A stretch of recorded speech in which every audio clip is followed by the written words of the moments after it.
ఓం సాయిరామ్. శ్రీ సచ్చిదానంద సమర్థ సద్గురు సాయినాథ్ మహారాజ్‌కి జై. మన సాయి కుటుంబ సభ్యులందరికీ నమస్కారం అండి. ఎలా ఉన్నారు? ఏం చేస్తున్నారు? మీరందరూ కూడా సంతోషంగా, క్షేమంగా, ఆరోగ్యంగా ఉండాలని, సాయినాథుని యొక్క ఆశీస్సులు మనపై ఎప్పుడూ ఉండాలని మనస్ఫూర్తిగా ఆ సాయిని వేడుకుంటూ ఈరోజు వీడియోను మొదలుపెడుతున్నాను. ఇక ఈరోజు వీడియోలో బాబాగారి సందేశం ఏమిటి అంటే, ఎన్నడూ కూడా ఊహించనటువంటి ఒక గొప్ప శుభవార్తతో ఈ సాయిని రాబోతున్నాను.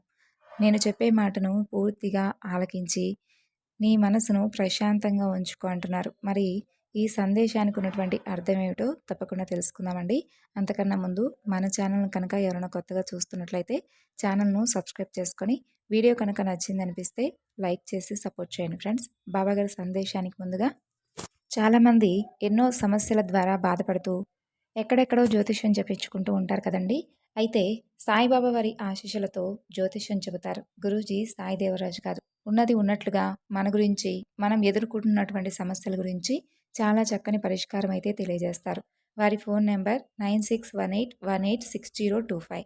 ప్రేమ, పెళ్లి, ఉద్యోగం, ఆరోగ్యం ఇలా ఎవరి సమస్యకు తగినటువంటి పరిష్కారం అయితే పూజల రూపంగా కానీ, పరిష్కార రూపంగా కానీ తప్పకుండా చక్కని పరిష్కారం అయితే తెలియజేస్తారు. చాలా నమ్మకమైనటువంటి గురువుగారు. ఒక్కసారి ప్రయత్నించి చూడండి. ఇక బాబాగారి సందేశం గురించి తెలుసుకుందాం. నువ్వు ఎన్నడూ ఊహించినటువంటి గొప్ప శుభవార్త నీ చెంతకు రాబోతుంది. ఒక్కసారి నేను చెప్పే మాటను పూర్తిగా ఆలకించిన తర్వాత నీ మనసు ఎంత ప్రశాంతంగా ఉంటుందో నువ్వే చూస్తావు. ఇది నీ కోసం మాత్రమే నేను చెబుతున్నటువంటి కొన్ని రహస్యపు మాటలు. ఇవి ఒంటరిగా విను. ఎందుకు అలా దుఃఖిస్తూ ఉన్నావు? నీకు సంబంధించినటువంటి ప్రతి విషయం, నువ్వు మొదలు పెట్టాలి అనుకుంటున్నటువంటి ప్రతి పనిలో కూడా నువ్వు ఇన్ని రోజులు అపజయం పొందుతూ వచ్చావు కదూ. నీ కష్టమంతా కూడా వేరే వారు ఉపయోగించుకుంటూ, అది కేవలం వారి సొంత పనుల వలె, వారి కష్టం వలె చెప్పుకుంటూ లాభాన్ని పొందుతూ ఉన్నారు. నువ్వు మాత్రం అది తెలుసుకోలేకపోతున్నావు. బాధపడవద్దు. అలాంటి వారికి తప్పకుండా శిక్ష పడుతుంది. ముందుగా అందరికీ కూడా ఈ లోకంలో అన్యాయం గెలిచినట్లుగా కనిపిస్తుంది. అది కేవలం కొద్ది రోజులు మాత్రమే అలా కనిపిస్తుంది. ఖచ్చితంగా నీకైతే న్యాయం జరుగుతుందని చెబుతున్నాను కదా. ఇక నువ్వు మాత్రం దుఃఖించవద్దు. అది నీకు చిరకాలం ఉంటుంది. కష్టసుఖాలనేవి ఎవరికైనా కూడా సహజంగా వచ్చేవే. కష్టం వస్తుంది, దాని వెనుకే సుఖం కూడా వస్తుంది. వాటిని తప్పకుండా మనం అనుభవించి తీరాల్సిందే. వచ్చినటువంటి కష్టం ఎప్పటికైనా వెళ్ళక తప్పదు. వెళ్ళిపోయినటువంటి సుఖం కూడా తిరిగి మన దగ్గరకు రావడము తప్పదు. మనకు ముఖ్యమనేవి ఓర్పు, సహనం. నీకు వచ్చినటువంటి బాధ, నువ్వు అనుభవిస్తున్నటువంటి ఈ జీవితం అంతా కూడా మారిపోయి నీ జీవితం ఆనందభరితంగా మార్చుకునే రోజు అతి దగ్గరలోనే ఉంది. నువ్వు మాత్రం అధైర్యపడవద్దు. జాగ్రత్తగా ఆలోచించవలసినటువంటి సమయం రాబోతుంది. ఎవరైతే నీ పట్ల నిన్ను దెబ్బతీసే విధంగా నిన్ను, నీ కుటుంబాన్ని అవమానించాలని ఎన్ని ప్రయత్నాలు చేస్తూ ఉన్నారో నీకు తెలుసు కదా. మరి అలాంటి వారి ముందు నువ్వు చాలా జాగ్రత్తగా ఉండాలి కదా. సున్నితంగా నీ మాటల వినయంతో వారి ముందు కేవలం నువ్వు కూడా నవ్వుతూ నటించాలి. వారిది మాత్రం మీ పట్ల జాలి, ప్రేమ అని మాత్రం ఎప్పుడు ఎలాంటి పరిస్థితుల్లోనూ నమ్మి నీ గురించి, నువ్వు చేసేటటువంటి పని గురించి మాత్రం వారితో అసలు ఎట్టి పరిస్థితిలోనూ సంభాషించవద్దు. అలాగే వారితో మీ కుటుంబంలో జరిగేటటువంటి విషయాలను అస్సలు పంచుకోవద్దు. అసలు నీ మదిలో వచ్చే ఆలోచన విధానాలను నీ తల్లిదండ్రులతో పంచుకో. తరువాత నీ ఇష్టదైవంతో చెప్పుకో. మిగతా జరగవలసినటువంటి ప్రతి కార్యం కూడా ఆయనే చూసుకుంటాడు. అతి రహస్యంగా, ఒంటరిగా, నీకు నువ్వుగా ఎన్నో రోజులుగా ఎంతో పోరాటం చేస్తూ ఉన్నావు.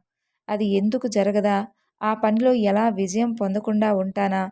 నన్ను, నా కుటుంబాన్ని అవమానించిన వారికి నేను అసలు ఎలా సమాధానపరచాలి అని ప్రతి క్షణం కూడా ఈ విధమైనటువంటి ఆలోచనలు చేస్తూ ఉండు. కష్టపడు. అది కేవలం కొద్ది రోజులే కదా. తరువాత తప్పకుండా నీ కష్టానికి తగినటువంటి విజయాన్ని ఆ భగవంతుడు నీకు ఇచ్చే తీరుతాడు. అప్పుడు నీ విజయ తీరాన్ని నీవు తప్పక చేరుకుంటావు. నిన్నే నమ్ముకున్నటువంటి నీ కుటుంబం అంతా కూడా నిన్ను చూసి గర్వపడేలా నువ్వు ఉండాలి. నీ విజయం నిన్ను పైకి రాకుండా ఎవరైతే చెయ్యాలి అని కలలు కన్నారో అలా కలలు కన్న వారి కలలన్నీ కూడా బూడిద పాలు కావాలి. అదంతా కూడా ప్రతి క్షణం నీ మదిలో నువ్వు గుర్తుకు తెచ్చుకుంటూ నీ ఒంటరి పోరాటాన్ని ఇప్పుడైనా మొదలుపెట్టు. ఒంటరివి అని మాత్రం ఎప్పుడూ అసలు ఏ క్షణాన అనుకోవద్దు. ఎందుకంటే నీ వెన్నంటే నిన్ను నడిపేటటువంటి శక్తి, నీ తల్లిదండ్రుల దీవెనలున్నాయి. నీ సాయి అనుగ్రహం నీకు ఎప్పుడూ తోడుగా ఉంటాయి. ధైర్యాన్ని క్షణక్షణం నీలో నింపుకుంటూ ఉండు. తద్వారా తప్పకుండా నువ్వు విజయాన్ని సాధిస్తావు. కష్టం ఏదైనా కానీ బాబా అంటూ వేదనతో పిలిచావు కదా, అది చాలు నాకు. వెంటనే పలికేటటువంటి దైవం నీ సాయినాథుడు. ఆయన కరుణామయుడు, భక్తుల పాలిట కల్పవృక్షం. తన భక్తులు కష్టంలో ఉంటే ఆయన ఎప్పుడూ చూస్తూ ఉండడు. వారికి కావలసినటువంటి సహాయాన్ని ఆయన ఏదో ఒక రూపంలో వారికి అందేలా చేస్తాడు. కాకపోతే సాయిని మనం సాయిని ఎప్పుడూ కూడా మనం నిరంతరము మన హృదయంలోనే నిలుపుకోవాలి. బుద్ధిని, మనసును ఏకం చేసుకోవాలి. మన ప్రారబ్ధానుసారం కొన్ని పరిస్థితుల వలన మనం ఒత్తిడికి గురి కావడం చాలా సహజం. ఆ ఒత్తిడి నుండి మనల్ని బయటపడేసేది మాత్రం కేవలం సద్గురువు యొక్క నామం, సాయినామం. ఒకవైపు భజన చేస్తూ ఆయన నామాన్ని, ఆయన్ను మనసులో నింపుకుంటూనే మరలా ఆయన గురించి ఇతరులను అడిగి మరీ సందేహిస్తూ ఉంటాం. నిజమా? నీ జీవితంలో అంత గొప్ప మార్పు వచ్చిందా? నీకు సాయిబాబా కలలో దర్శనమిచ్చాడా? నీ కోరిక నెరవేర్చాడా? అదంతా నిజమేనా? అంటూ సందేహం వ్యక్తం చేస్తూ ఉంటాం. ఆ సందేహంతో తనకు కూడా కావలసిన దాని గురించి మర్చిపోతూ ఉంటాం. నా వద్దకు అపనమ్మకంతోనూ సందేహాలతోనే వస్తూ ఉంటాం. అంతే తప్ప నాపై పూర్తి విశ్వాసంతో ఆ సమస్యను మాత్రం మెదడు నుండి బయటకు పంపించేశాను. భారమంతా నీదే బాబా అని మాత్రం అనరు. ఎందుకలా? సాయి అంతా కూడా చూసుకుంటాడు అని మీరు నమ్మలేకపోతున్నారా? నా సూచనలు, నేను చెప్పే మాటలు పాటిస్తూనే మరలా మీ మెదడులో ఎందుకలా అపనమ్మకాన్ని పెంచుకుంటున్నారు? నేను మీ ప్రతి కదలికను కూడా చూస్తూ ఉంటానని ఎందుకు తెలుసుకోలేకపోతున్నారు? భారమంతా నీదే అంటూ నన్నే సందేహిస్తూ ఉంటారు. నిజమేనా? ఇప్పుడు నీకు కావలసినటువంటి ప్రతి ఒక్కటి కూడా ఈ బాబా అందిస్తేనే మంచివాడవుతాడా? లేదంటే నీ హృదయంలో ఎప్పుడూ కూడా నా సాయి నేను అడిగినది ఇవ్వలేదు అనేటటువంటి నిరాశ, నిస్పృహ ఇవన్నీ కూడా నీ మనసులో పెట్టుకొని పైకి మాత్రం నా సాయి నేను అడిగింది ఇస్తాడు అని అనుకుంటూనే అపనమ్మకాన్ని పెంచుకుంటూ వస్తావు కదూ! నిజమే, నువ్వే కాదు, ఎవరైనా కానీ మీకుగా ఏదైనా మీ జీవితంలో స్వయంగా జరిగితే తప్ప మీరు నన్ను మనస్ఫూర్తిగా నమ్మరు కదూ!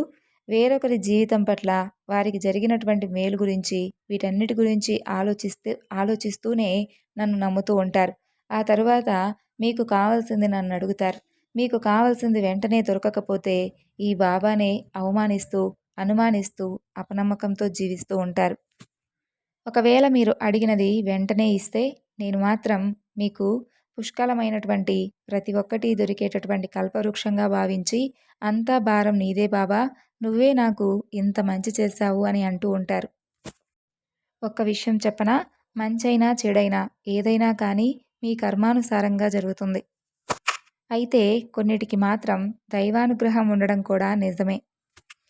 అలాంటిదే ఇప్పుడు నీ జీవితంలో జరగబోతుంది. గొప్ప దైవానుగ్రహం నీకు కలగబోతుంది. నువ్వు ఎన్నడూ ఊహించినటువంటి గొప్ప జీవితాన్ని నువ్వు, నీ కుటుంబం చూడబోతుంది. నీ బాధను, అలాగే నీ దుఃఖాన్ని నేను చూడలేకపోతున్నాను. నీకోసం ఆ పరమాత్మను నేను కూడా వేడుకున్నాను. త్వరలోనే నీ సంతోషాన్ని నీకు ముందు ఉంచేలా చేస్తాను.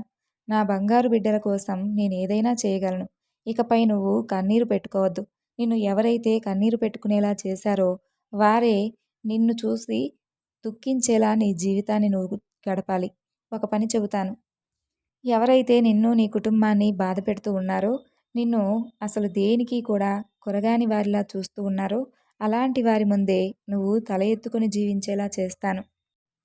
ఇప్పటి వరకు నువ్వు ఎన్నడూ ఊహించినటువంటి ఒక గొప్ప శుభవార్తతో నీ జీవితం ఒక గొప్ప మలుపు తిరిగేలా చేస్తాను.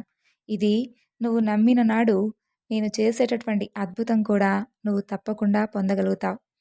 సో విన్నారు కదండి ఈరోజు బాబాగారి సందేశం. ఈ సందేశం మీ అందరికీ కూడా నచ్చింది అనుకుంటున్నాను. నచ్చితే తప్పకుండా మరికొంతమందికి షేర్ చేయండి. మరొక చక్కని బాబాగారి సందేశంతో మరలా కలుసుకుందాం. అంతవరకు నమస్కారం. ఓం సాయిరామ్. సర్వేజన సుఖినో భవంతు.